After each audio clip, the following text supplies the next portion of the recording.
We're very fortunate this morning to have political analyst Eli Crane with us. Eli, welcome to you, and thank you for joining us.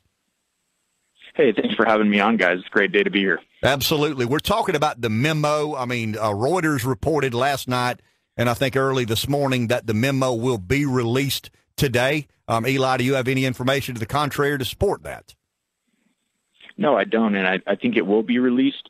I think it's imperative that it is released. And to go back to a comment that you just made, I think the American people are going to find that very high-ranking FBI and Department of Justice officials did, in fact, have their hands on the election. And I think we're going to find out that they did, in fact, use unverified, uncorroborated information in court documents to fuel counterintelligence investigations.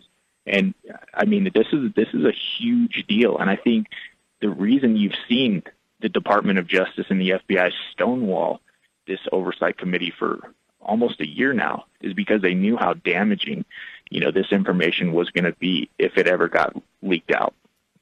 Eli, yesterday we found out that certain voices within the FBI said it would have some major consequences to the trust of whether or not we can appreciate the honesty and sincerity of the FBI, the Department of Justice. I'm on the side of, I think it's healthy for a democracy for the American public to be suspicious of what goes on behind the closed doors.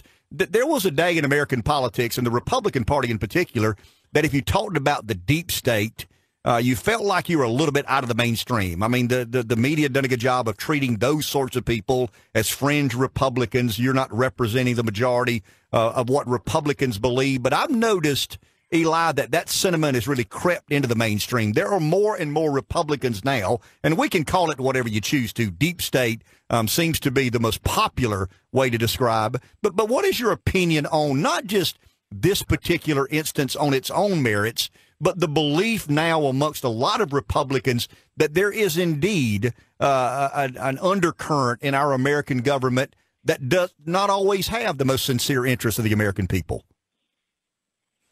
Well, I think you really bring up a good point.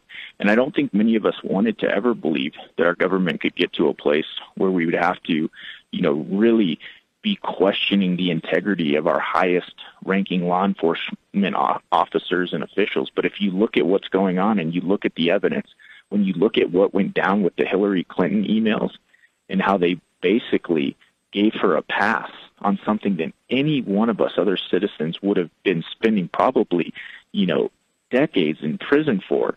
And now you see what's been going on with this dossier and how it wasn't corroborated or verified and how it was used to get a FISA warrant. And then how that warrant was used to spy on American citizens and the Trump campaign.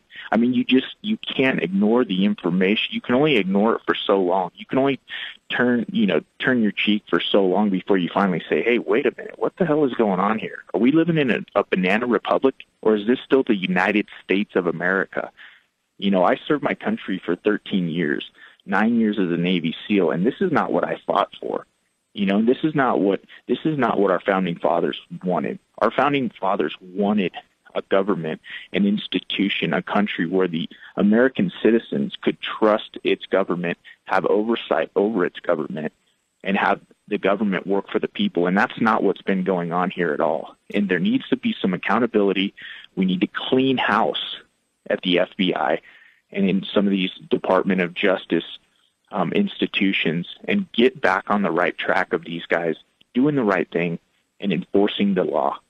Eli, I'm of the opinion that if Hillary Clinton had won the election as anticipated and expected, none of this would have ever been brought to light. It would have been buried in the annals of political commentary, and there may have been a blurb here and there, but it wouldn't be a prominent story. A lot of the people that supported Donald Trump were not convinced of his ideological persuasions. They weren't convinced that he was a conservative. Was he a moderate? Was he a kind of a left of center Republican? But they were convinced that he was a threat to this machine, that it was basically a middle finger, to the establishment, to the economic elites, to the status quo, to the deep state, to use the analogy we just referred to. How much credit does Donald Trump directly or indirectly deserve for these revelations? I think he deserves a lot of credit. And going back to your point, I think that's why the left has been so afraid of him, why the deep state has been so, and it's not just the left, but it's people on the right as well in the deep state that have been so afraid of him for so long, because they knew they did not control him. They knew that he didn't need their money.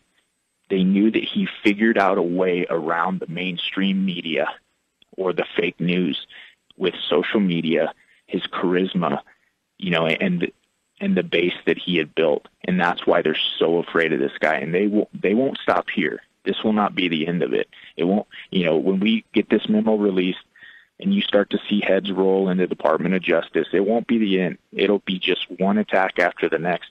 And I hope our president can hang in there. I hope he can continue his aggressive agenda, and I hope he can really continue to make America great again, because that's what I'm seeing. Last question, and once again, we appreciate your time and appreciate you joining us. Does this play into the 18 midterms, and what effect, positive or negative, do you think this has as it relates to controlling the House of Representatives as well as the U.S. Senate? I absolutely think this is going to play into, what goes down in 2018. I think, it's, even though clearly if you watch the State of the Union, the left cannot applaud or recognize anything that Donald Trump has done. But it's not going to matter, because the American people, they're not stupid. They've got their eyes open. They see what's going on. They see what's going on in the economy. They see what's going on the border. They know that this president is actually going after his campaign promises, doing what he said. And on top of everything, this whole Russia investigation, I believe, is about to come not only crumbling down, but I feel it's about to start swinging the other way. And I think they got themselves into a lot more than they can possibly handle. I think this is going to be really bad for the Democratic Party. And I think, the fact that they don't have a message. Their message for this first whole year has been, just resist Trump, anti-Trump. They have no answers, and I think they're going to be in a lot of trouble. Eli, I appreciate your time, my friend. Well explained, and thank you for joining us. Hey, thanks for having me on, guys.